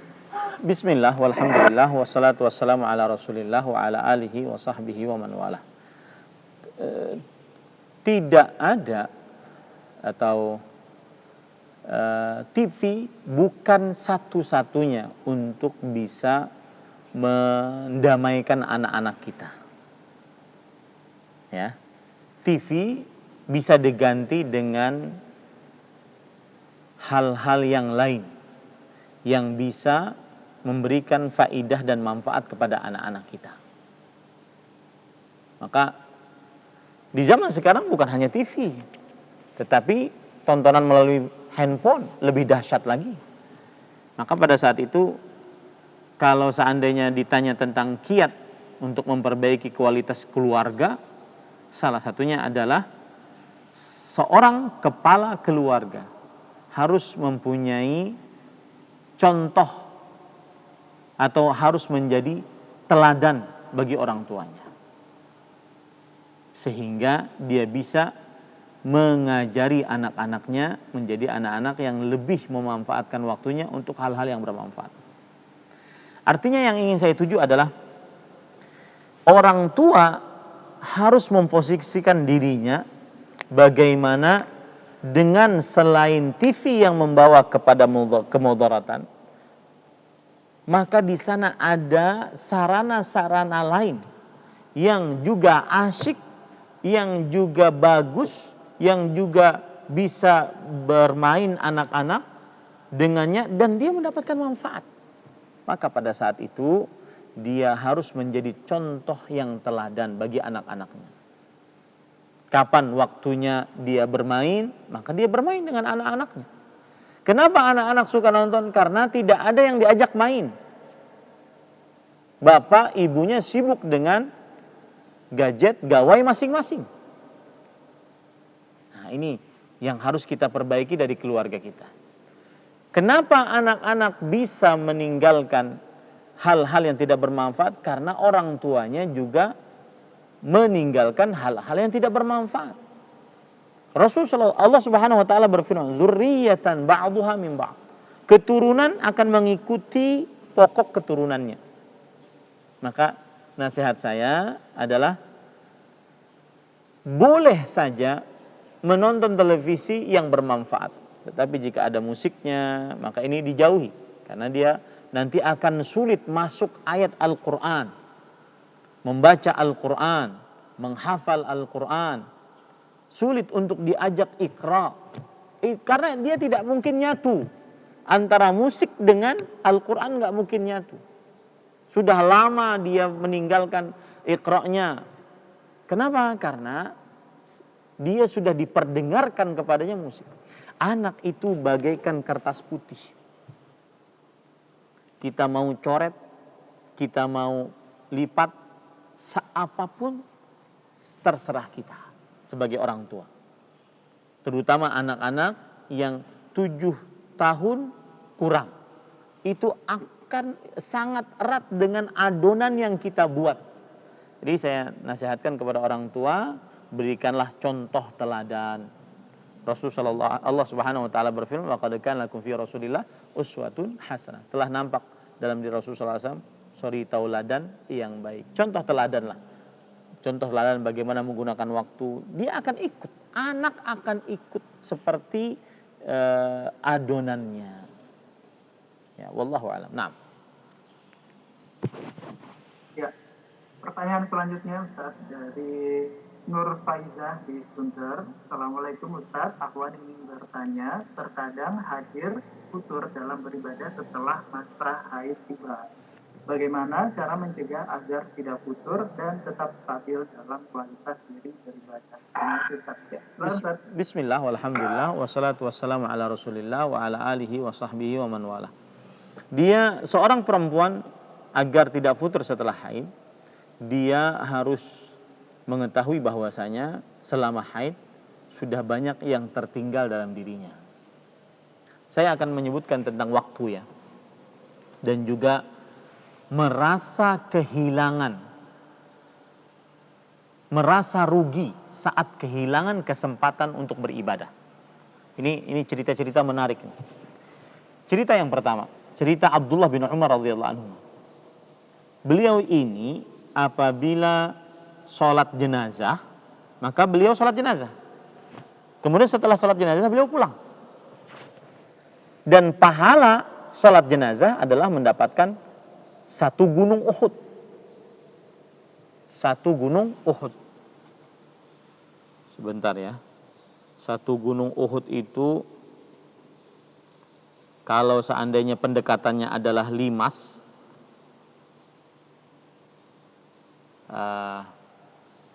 sekitar 13 juta ton. Kalau tidak salah nih, ingat saya, 13 juta ton beratnya gunung Uhud itu. Dengan ukuran dia pendekatannya limas, kemudian panjangnya 8 kilometer, kemudian tingginya 1 kilometer kalau tidak salah, kemudian lebarnya 3 kilometer. Ya, besar, berat pahalanya. Nah, Abdullah bin Umar radhiyallahu anhu setelah sholat jenazah pulang. Kemudian beliau mendapatkan hadis dari Abu Hurairah. Siapa yang sholat jenazah, kemudian mengantarkan jenazah sampai di kubur, maka dia mendapatkan pahala 2 qirat, 2 gunung Uhud berarti. Kemudian Abdullah bin Umar mengatakan, wah, laqad aktsara alaina Abu Hurairah. Abu Hurairah terlalu berlebihan tuh dalam hadisnya. Kemudian ditanyakanlah hadis Abu Hurairah kepada Aisyah. Benar nggak hadis ini? Hadisnya benar.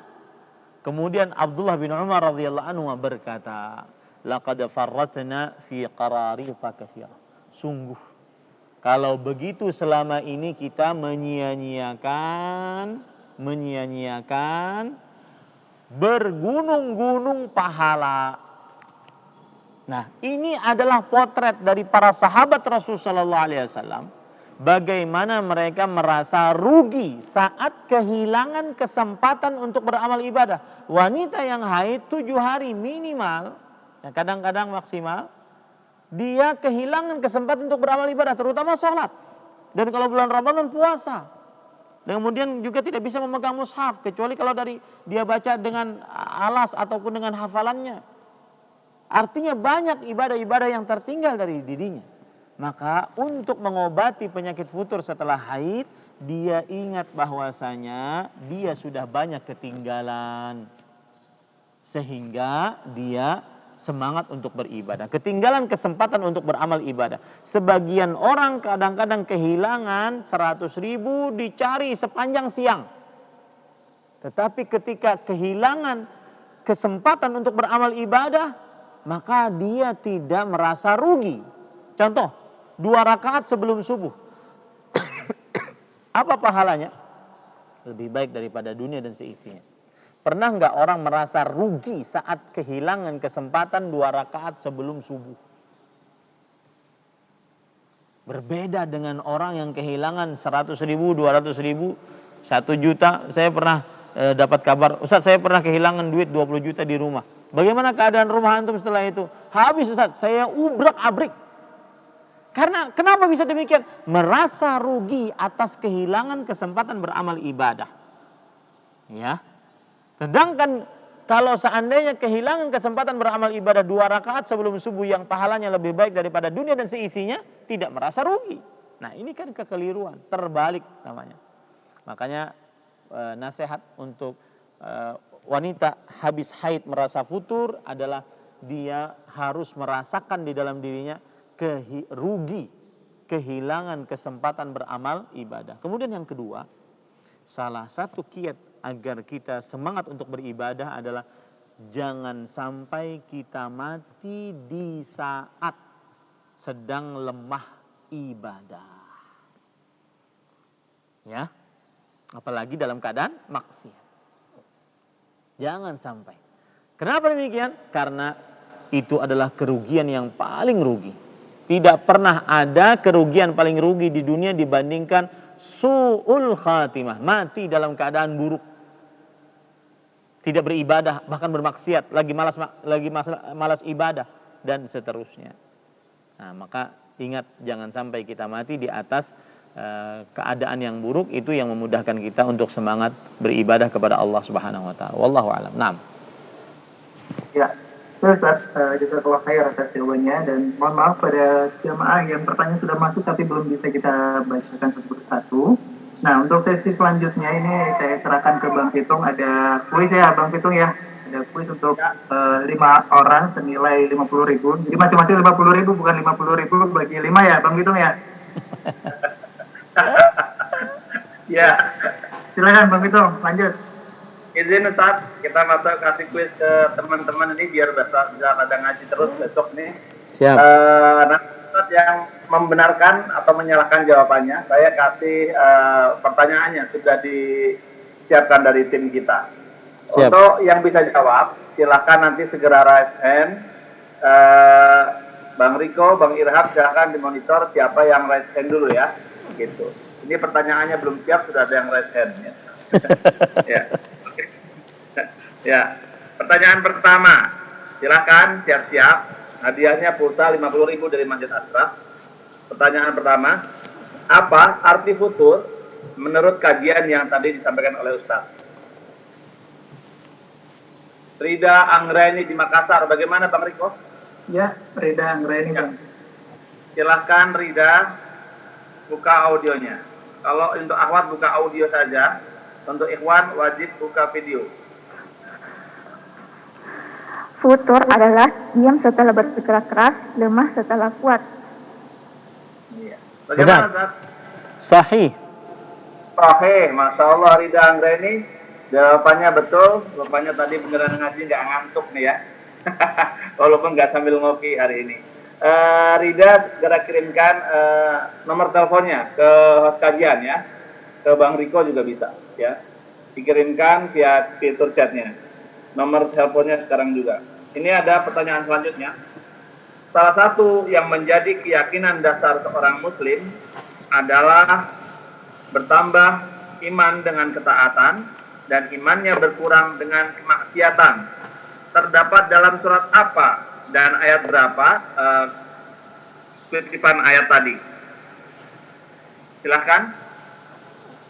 Abu Abu Naila di Cikarang, silakan dibuka audionya, videonya silakan dibuka. Abu Naila Cikarang. Iya. Nah, Assalamualaikum warahmatullahi wabarakatuh. Waalaikumsalam warahmatullahi wabarakatuh. Dalam surat Al-Anfal ayat 2. Iya. Hafal Bang? Nah, Ustaz. Surah Al-Anfal ayat 2. Artinya gimana Bang? Ada dicatat nggak artinya? Udah kasih aja 50.000, kasihan.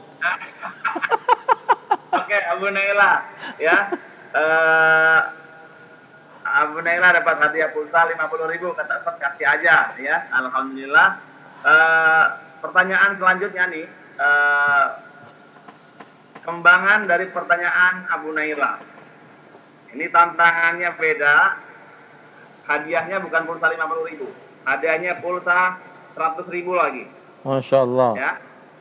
Siapa yang bisa membaca surah Al-Anfal ayat 8, surah Al-Anfal ayat 2 dengan hafalan?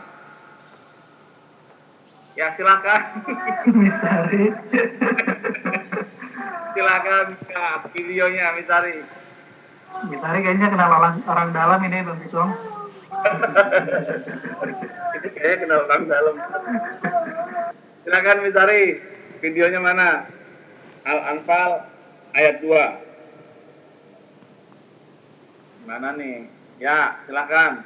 Tutup matanya. Tutup matanya. Matanya ditutup. Pakai masker tutupnya. Nah, matanya tutup Misari, pakai peci. Ya, silakan. Ditutup matanya. A'udzu billahi minasy syaithanir rajim.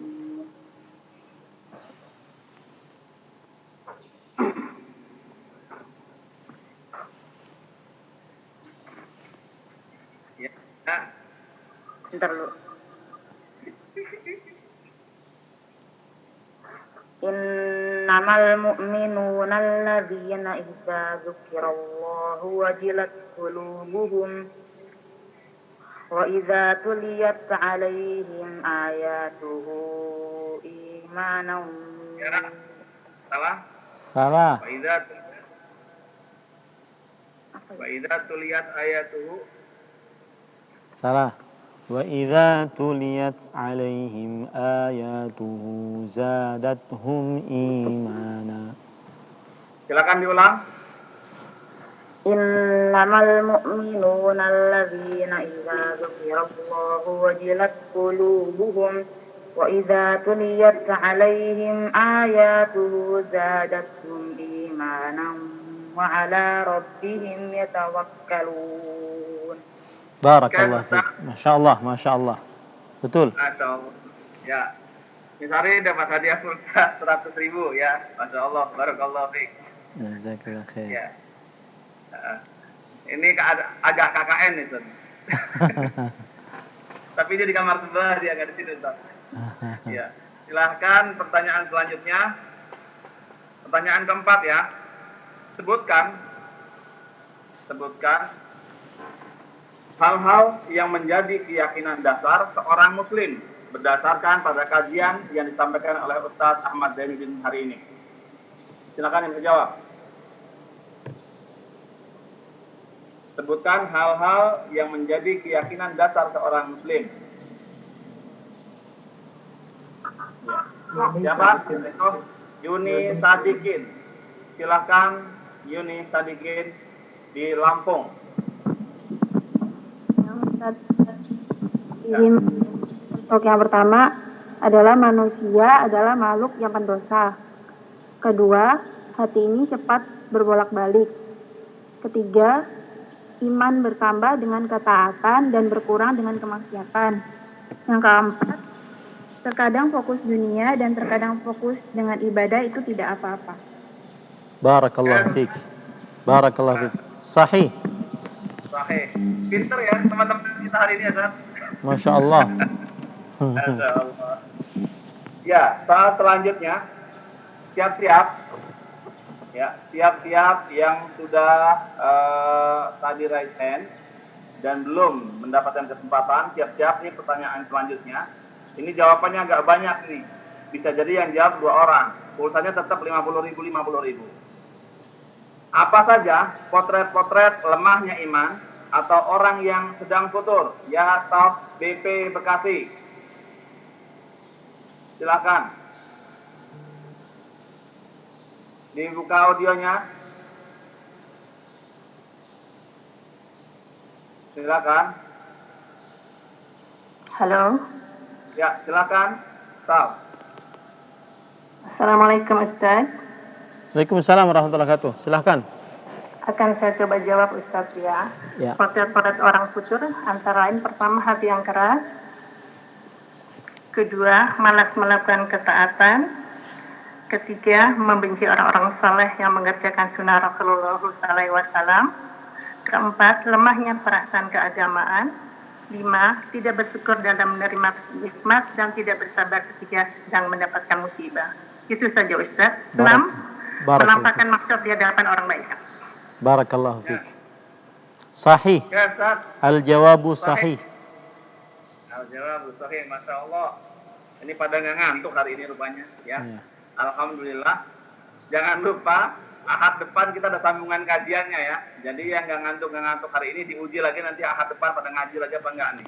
Yep. Semuanya yang tadi jawab dapat pulsa 50.000 kecuali yang tadi hafalan 100.000. Pertanyaan terakhir, di antara kiat atau obat futur adalah harus meninggalkan kebodohan di dalam diri. Apa yang menjadi obat atas kebodohan tersebut? Silakan yang bisa jawab. Silakan. Nabila Asna Amira. Silakan. Assalamualaikum warahmatullahi wabarakatuh. Waalaikumsalam. Waalaikumsalam. Nabila di mana ya posisi? Di Cilengsi. Oh, Cilengsi. Ya silakan. Menghilangkan kebodohan tentang agama. 1, menuntut ilmu. 2, membaca Al-Quran. 3, mengerjakan sunnah-sunnah yang diberikan oleh Rasulullah SAW. Bagaimana, Ustaz? Bukan itu yang saya sampaikan. Bukan itu. Ya, silakan. Ya, tapi Belum kasih. tepat ya, Tapi kasih. Karena sudah Kasih jawab. ya. Oke. Nabila Hasna Amira, kata Ustadz tetap dikasih walaupun bukan itu. Silakan segera kirimkan. Dalam menerima nikmat dan tidak. Ya. Silakan. Ustadz mau dikasih kesempatan kepada yang lain atau sudah cukup? Ustadz yang jawab. Ustadznya ini penyayang, jadi kasih aja gitu. Ya. Oke. Jawaban yang tepat apa, Ustadz? Jawaban yang tepat adalah Imam Ibnu Qayyim mengatakan al-jahlu da'un qatilun wa shifa'uhu amrani fit tarkibi muttafiqan wa tabibu nassun minal qur'ani aw min sunnatin wa tabibu dzaka alimur rabbani. Yang artinya kebodohan itu adalah penyakit yang sangat membinasakan dan obatnya adalah ayat Al-Qur'an dan hadis-hadis Rasul sallallahu alaihi wasallam yang derajatnya sama, diajarkan oleh seorang yang alim rabbani. Nah, itu obatnya. Wallahu a'lam. Baik, Ustaz. Kiranya sudah lupa tadi sudah berapa kuis. Jadi tim kita yang lagi nyariin ini siapa yang bisa jawab. Jangan sampai kelewat ya. Yang sudah jawab segera kirimkan nomor teleponnya. Kalau udah ditutup Zoom-nya, antum belum kirim, gosong itu.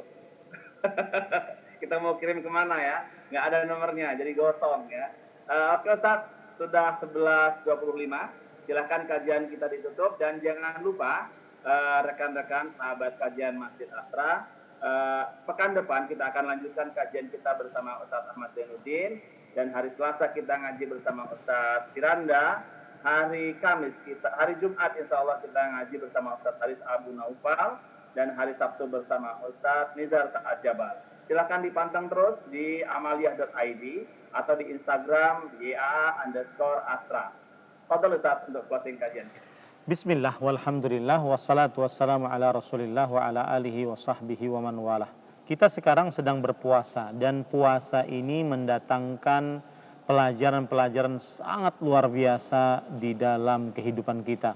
Memang pantas Rasul sallallahu alaihi wasallam ketika dimintai wasiat, wahai Rasulullah, amalan apa yang aku akan amalkan? Maka beliau mengatakan, alaika bis-shaum fa innahu la mithlalah. Hendaknya engkau berpuasa karena pahala puasa tidak ada nilai yang sama dengannya. Salah satu pelajaran dari puasa yang sangat indah adalah ketika kita berpuasa, kita lapar, kita haus. Kita lapar, kita haus karena Allah. Maka pelajarannya adalah meninggalkan sesuatu yang kita cintai karena Allah itu akan mendatangkan kelezatan di dunia dan pahala yang besar di akhirat. Coba deh dalam kehidupan kita. Seperti kita sekarang ini lapar, haus, apalagi yang sudah kajian dari jam 9:30 sampai sekarang, ya, haus, lapar dia. Tapi kita tinggalkan itu karena Allah. Lapang dada, manis iman yang kita dapatkan. Saya beri contoh, di hadapan kita ada handphone gawai. Kita bisa explore Instagram, bermaksiat dengannya, melihat beranda-beranda Facebook, bermaksiat dengannya, nonton YouTube, bermaksiat dengannya. Kita tinggalkan. Meskipun kita syahwati, kita cintai, kita tinggalkan. Demi Allah, itu akan lapang dada. Kita tinggalkan makan, minum, yang kita sukai. Demi Allah, itu akan lapang dada di dunia. Dan berpahala yang besar di akhirat. Malam-malam, mata ngantuk, kita tetap baca Quran. Kita tinggalkan tidur kita, panas matanya. Ya, kadang hilang bacaannya dari mana? Karena ngantuk, tetapi kita tetap baca. Kita berusaha untuk membaca selama masih bisa kita tahan ngantuknya. Kita baca demi Allah. Maka itu akan mendatangkan manisnya iman dan pahala yang besar di akhirat. Apa pahala yang besar? Lihat puasa. Puasa nanti di akhirat akan datang kepada Allah. Ya Rabbi, mana'tuhu ta'ama wasyaraba bin nahar fasaffi'ni fiha. Puasa akan datang kepada Allah. Ya Allah, orang itu puasa. Aku larang dia makan, minum demi aku di siang hari Ramadan, demi aku. Ampuni dosanya. Allahu Akbar. Bacaan Al-Qur'an. akan datang nanti pada hari kiamat. Dalam hadis riwayat Imam Tirmidzi, kemudian meminta kepada Allah Subhanahu wa taala, "Ya Rabbi, mana'tuhu al-lauma bin-lail." Wahai Allah, aku larang dia tidur di malam hari demi membaca aku. Ampuni dosanya. Yang mintakan ampun bukan siapa-siapa lagi. Puasanya yang mintakan ampun. Bacaan Qur'annya yang mintakan ampun. Maka indah meninggalkan sesuatu yang kita cintai demi cinta kita yang lebih kepada Allah Jalla fi'ula. Itu adalah pelajaran menarik dari puasa. Semoga kita senantiasa diberikan taufik, petunjuk, kemudahan untuk beramal ibadah dalam bulan Ramadan, dan semoga amal ibadah kita diterima oleh Allah Subhanahu wa taala. Wassallallahu ala nabiyina Muhammad walhamdulillahirabbil alamin. Wassalamualaikum warahmatullahi wabarakatuh. Waalaikumsalam warahmatullahi wabarakatuh. Jazakumullahu khairan katsiran, kami ucapkan kepada semua sahabat kajian Asra yang sudah hadir hari ini, pada Ustadz dan timnya yang ada di sana, pada Bang Riko yang sudah membantu saya hari ini, yang sekarang sudah jadi anak bunda ya maksudnya ya. Dan juga Bang Irham di dapur kajian kita, di Amalia ID juga, terima kasih banyak Azhar untuk pertanyaan-pertanyaan khususnya. Jazakumullahu khairan katsiran. Assalamualaikum warahmatullahi wabarakatuh. Waalaikumsalam warahmatullahi wabarakatuh.